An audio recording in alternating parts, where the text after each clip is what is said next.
তবে মূর্তি ভাঙা এখন আমাদের দায়িত্ব না, আমাদের দায়িত্ব হলো পথ দেখিয়ে দেওয়া। আল্লাহ যদি কোনোদিন আমাদেরকে শক্তি দেন, শক্তি পাওয়ার প্রথম মুহূর্তে সমস্ত মূর্তি আমরা ভেঙে গুড়িয়ে দিব। এই কথাটা কেন বললাম? খুব ক্ষিপ্ত হলেন, খুব খেপলেন আমার উপরে। সংসদে দাঁড়িয়ে আমার নামে তিনি গীবত করলেন, আমার নামে তিনি অপবাদ দিলেন, মিথ্যা রটনা করলেন, আমার সম্মান নষ্ট করার চেষ্টা করলেন। আমি মামুনুল হক একজন ব্যক্তির বিরুদ্ধে গোটা রাষ্ট্রযন্ত্র নিয়ে আওয়ামী জাহিলিয়াতের নেত্রী শেখ হাসিনা ঝাঁপিয়ে পড়লেন। ভাস্কর্যের বিষয় নিয়ে বিতর্ক তৈরি হয়েছিল।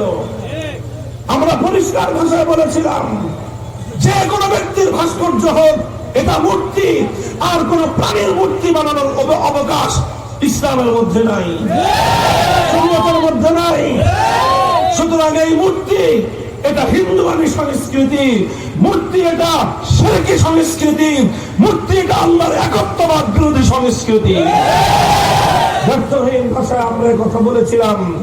আমাদের মতো আরো অনেকেই বলেছিলেন যে এইভাবে মুসলমানদের জনপদে, মুসলিম দেশের স্থানে স্থানে, বিভিন্ন পয়েন্টে পয়েন্টে, বিভিন্ন গুরুত্বপূর্ণ স্থাপনায় কোন ব্যক্তির মূর্তি বানাবেন, এটা ইসলাম সমর্থন করে না।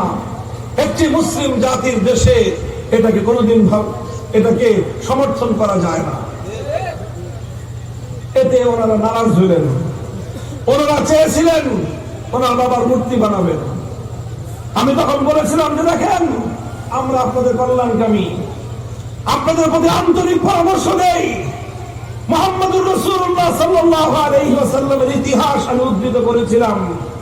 আমি বলেছিলাম, আমার নবী যেদিন মক্কা বিজয় করলেন, মক্কা আসলেন, পবিত্র বাইতুল্লাহর সামনে আসলেন, ওয়াহাউলাহু 370 নুসবান। আল্লাহর নবী এসে দেখেন বাইতুল্লাহর সামনে, উপরে, নিচে, ভিতরে 360টা মূর্তি বসানো। আল্লাহর নবী বললেন, সবগুলি মূর্তি একটা একটা করে এটাকে ভূপাতিত করো। নবীজি নিজে বাইতুল্লাহর মধ্যে ঢুকলেন, ঢুকে যেই সব মূর্তি পেয়েছেন, হাতের মধ্যে লাঠি ছিল, লাঠি দিয়ে এক একটা মূর্তির পেটের মধ্যে খোঁচা মারছেন, আর এক একটা মূর্তি জমিনের মধ্যে ভূপাতিত হয়ে গিয়েছে। নবীজির কণ্ঠে উচ্চারিত হয়েছিল, জাল হক ওয়া যাহাকাল বাতিল ওয়া মা ইউবদিউল বাতিল ওয়া মা ইউঈদ। হক এসেছে, বাতিল অপসারিত হয়ে যাবে ইনশাআল্লাহ। মক্কার মাটিতে আর কোনোদিন এই মূর্তি নামক বাতিলের স্থান হবে না। আল্লাহর নবীর সামনে একটা মূর্তি আনা হলো বাইতুল্লাহর ভিতর থেকে, যে মূর্তিটা ইব্রাহিম আলাইহিস সালামের নামে বানানো। কার মূর্তি? নাউজুবিল্লাহ, ইব্রাহিম আলাইহিস সালামের মূর্তি বানানো। আল্লাহর নবী ইব্রাহিম আলাইহিস সালামের বানানো মূর্তি দেখে সবচেয়ে বেশি ক্ষিপ্ত হলেন, সবচেয়ে বেশি রাগান্বিত হলেন। ইব্রাহিম আলাইহিস সালাম আমাদের নবীর সম্পর্কে কি হয় জানেন? পূর্বপুরুষ। ইব্রাহিম আলাইহিস সালামের সন্তান ইসমাঈল আলাইহিস সালাম, সেই ইসমাঈল আলাইহিস সালামের বংশ পরম্পরার সন্তান হলেন মুহাম্মদুর রাসূলুল্লাহ সাল্লাল্লাহু আলাইহি ওয়াসাল্লাম। এই জন্য আমাদের নবীর বাপ-দাদা হলেন ইব্রাহিম এবং ইসমাঈল আলাইহিস সালাম। আল্লাহর নবী নিজের বাপের মূর্তি দেখে খুশি হন নাই। নিজের বাবার মূর্তি নিজে বানাবেন তো দূরের কথা, আরেকজন বানিয়েছে এটা দেখে খুশি হন নাই। বরং ইব্রাহিমের মূর্তি দেখে আল্লাহর নবী সবচেয়ে বেশি রাগান্বিত হয়েছেন। আল্লাহর নবী বলেছেন, কাতালাহুমুল্লাহ, ওই সমস্ত মানুষদেরকে আল্লাহ ধ্বংস করুক, ওদের উপর আল্লাহর অভিশাপ পড়ুক যারা ইব্রাহিম আলাইহিস সালামের মূর্তি বানিয়েছে। অথচ ইব্রাহিম আলাইহিস সালাম সারাটা জীবন কাটিয়েছেন এই মূর্তিকে ধ্বংস করার জন্য। আজ তারা কত বড় দুরাচার, কত বড় পাপিষ্ঠ, তারা সেই ইব্রাহিম আলাইহিস সালামের মূর্তি বানিয়ে ইব্রাহিমী আদর্শের সঙ্গে গাদ্দারি করলো। এই ইতিহাস বলে আমি বলেছিলাম যে দেখেন, নিজের পূর্বপুরুষদের মূর্তি বানানো এটা নবীজির আদর্শ নয়, বরং আমার নবীর আদর্শ হলো নিজের হাতে নিজের বাপ-দাদার মূর্তি ভেঙে গুড়িয়ে দেওয়া। কাজেই কেউ যদি নিজের বাপ-দাদার মূর্তি ভাঙে, এটাই হবে আল্লাহর নবীর আদর্শ। আর যারা বাপ-দাদার মূর্তি বানায় তারা আবু জাহেলের প্রেতাত্মা। কেন আমি আবু জাহেলের অনুসারী বললাম? খুব খেপছেন, কাজ করবে আবু জাহেলের মতো, বললে ক্ষিপ্ত হবেন, রাগান্বিত হলেন। আমরা বললাম, রাগ করে লাভ কি? আল্লাহর কোরআন এবং নবীর হাদিসে এর চেয়ে ভিন্ন কিছু বলার অবকাশ আমাদেরকে দেয় না। অনেক হুমকি আসলো, অনেক ধমকি আসলো, অনেক ঝুঁকি আসলো, যে এই কথা তুমি প্রত্যাহার করো। আমি বললাম যে না, আমাদের এখান থেকে কথা প্রত্যাহার করা, এই কথা পরিবর্তন করার কোনো সুযোগ নাই। আমরা পরিষ্কার ভাষায় বলি, আমাদের কথা, আমাদের দায়িত্ব ছিল হক কথা বলে দেওয়ার। আমরা হক কথা জাতির সামনে তুলে ধরেছি। আমাদের দায়িত্ব ছিল শাসক গোষ্ঠীকে সঠিক পথ দেখিয়ে দেওয়ার। আমরা শাসক গোষ্ঠীকে পথ দেখিয়ে দিয়েছি। তবে মূর্তি ভাঙা এখন আমাদের দায়িত্ব না, আমাদের দায়িত্ব হলো পথ দেখিয়ে দেওয়া। আল্লাহ যদি কোনোদিন আমাদেরকে শক্তি দেন, শক্তি পাওয়ার প্রথম মুহূর্তে সমস্ত মূর্তি আমরা ভেঙে গুড়িয়ে দিব। এই কথাটা কেন বললাম? খুব ক্ষিপ্ত হলেন, খুব খেপলেন আমার উপরে। সংসদে দাঁড়িয়ে আমার নামে তিনি গীবত করলেন, আমার নামে তিনি অপবাদ দিলেন, মিথ্যা রটনা করলেন, আমার সম্মান নষ্ট করার চেষ্টা করলেন। আমি মামুনুল হক একজন ব্যক্তির বিরুদ্ধে গোটা রাষ্ট্রযন্ত্র নিয়ে আওয়ামী জাহিলিয়াতের নেত্রী শেখ হাসিনা ঝাঁপিয়ে পড়লেন। আলহামদুলিল্লাহ, আল্লাহর উপর খাস রহমত হলো আমার উপরে। আমি দুর্বল মানুষ, কিন্তু এদেশের 100 বছরের বৃদ্ধ থেকে নিয়ে শুরু করে 4 থেকে 5 বছরের শিশুরা পর্যন্ত 5 ওয়াক্ত নামাজের পরে আমার জন্য দোয়া করলেন।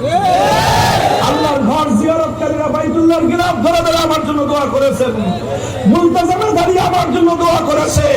হাজার হাজার কোরআনের খতম এদেশের নারী পুরুষরা ঘরে ঘরে আমার জন্য তেলাওয়াত করলেন। লক্ষ লক্ষ টাকা আমার মুক্তির জন্য মানুষ সাদাকা করলেন।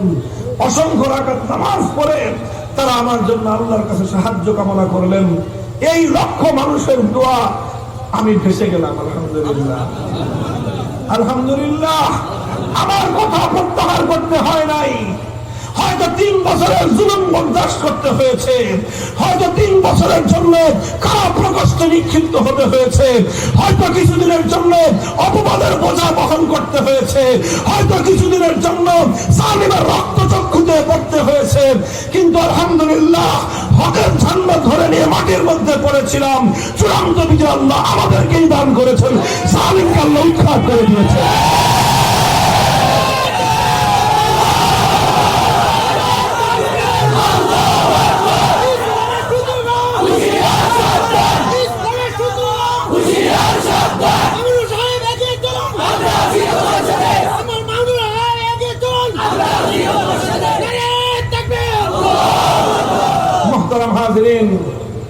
অত্যাচারী শাসকরা সব যুগে এমন হয়ে থাকে, অত্যাচারী শাসকরা সব যুগে এমন হয়ে থাকে।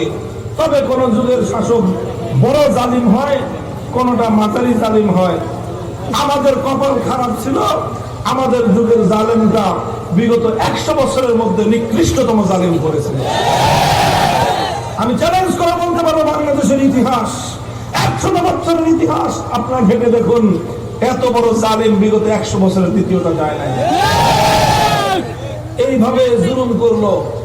জালেমের আচরণ এটাই হবে, শাসক তার ক্ষমতার মসনদ রক্ষা করার জন্য সব ধরনের জুলুমের পথ অবলম্বন করে। এটা না হয় মেনে নিলাম, কিন্তু মানতে কষ্ট হয় ওই সকল লোকদের কথা যারা আল্লাহর কোরআনের আয়াতগুলোকে অপব্যাখ্যা করে, আল্লাহর কোরআনের আয়াতগুলোর অপব্যাখ্যা করে, ইসলামের অমীয় বাণীগুলোর অপব্যাখ্যা করে। সেই সময়ে অত্যাচারী জালেমের এই শিরককে বৈধতা দেওয়ার চেষ্টা করেছিলেন। খুঁজে খুঁজে বের করবেন ওই সমস্ত লোকগুলোকে, এদেরকে চিহ্নিত করবেন, কারণ এই সমস্ত লোকেরাই আল্লাহর দ্বীনের সবচেয়ে বড় ক্ষতির কারণ। মুহতারাম হাজিরিন, বলেছিলাম ইমামে আযম আবু হানিফা রাহমাতুল্লাহি আলাইহি তাকে লোভ দিয়ে, লালসা দিয়ে, দুনিয়ার স্বার্থ দিয়ে হকের পথ থেকে বিচ্যুত করার চেষ্টা করা হয়েছে। তিনি স্বার্থকে জলাঞ্জলি দিয়েছেন, ইমানকে জলাঞ্জলি দেন নাই। এরপরে ওনাকে বন্দী করা হয়েছে, অত্যাচার করা হয়েছে, শেষ পর্যন্ত ওনাকে হত্যা করা হয়েছে, জীবন দিয়ে দিয়েছেন, কিন্তু হকের ঝান্ডাকে ভুলণ্ঠিত হতে দেন নাই।